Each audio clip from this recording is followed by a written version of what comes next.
প্রধান বক্তা বাংলাদেশ আওয়ামী যুবলীগের সংগ্রামী সাধারণ সম্পাদক, লড়াই সংগ্রামের মধ্য দিয়ে যার স্থান কারাগার থেকে নেতৃত্ব নেতাকর্মীর প্রিয় নেতা, প্রিয় অভিভাবক, সংগ্রামী যুবনেতা আলহাজ মোহাম্মদ মাইনুল হোসেন কাল নিখিল উপস্থিত আছেন।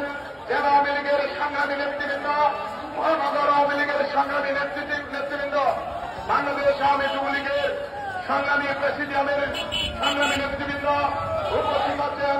বাংলাদেশ আওয়ামী যুবলীগের অন্যতম সাংগঠনিক সম্পাদক, যিনি খুলনা বিভাগের দায়িত্বপ্রাপ্ত সাংগঠনিক সম্পাদক ডক্টর শামীম আল সাইফুল সোহাগ, ঢাকা দক্ষিণ বিভাগের সাংগঠনিক সম্পাদক সংগ্রামী যুবনেতা আবু শহীদুল হক চৌধুরী রাসেল সহ আমাদের পার্শ্ববর্তী বরিশাল বিভাগের দায়িত্বপ্রাপ্ত সংগ্রামী দায়িত্বপ্রাপ্ত নেতা, যুগ্ম সাধারণ সম্পাদক, সাবেক ছাত্র নেতা জনাব বদিউল আলম সহ উপস্থিত খুলনা বিভাগের অন্তর্গত 8টি জেলা থেকে আগত আমার প্রিয় ভাই ও বোনেরা, যুবলীগের প্রতিনিধি নেতা কর্মীরা, আপনাদের সবাইকে আমি আমার পক্ষ থেকে শুভেচ্ছা জানাচ্ছি।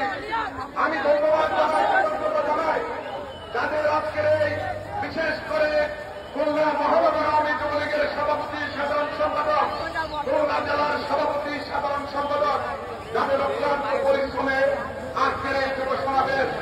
আমি প্রথমে কৃতজ্ঞতা জানাই, আমি কৃতজ্ঞতা জানাই এই দক্ষিণবঙ্গের কৃতি সন্তান, যিনি খুলনা বিভাগকে দেখভাল করে থাকেন, এই খুলনার মহিলা মানুষের জাতির জনক বঙ্গবন্ধুর পদস্পর্শ আমাদের পরম শ্রদ্ধেয় নেতা, বাংলার জাতীয় সংসদ সদস্য সংগ্রামী জননেতা শেখ হেলালুদ্দিনকে উনি ওনার নির্দেশে আজকে এই মহাসমাবেশকে সফল করার জন্য উনি নাটক থেকে উনি সব ধরনের সহযোগিতা করেছেন। আমরা বাংলাদেশ আওয়ামী যুবলীগের পক্ষ থেকে তার প্রতি কৃতজ্ঞতা জানাই।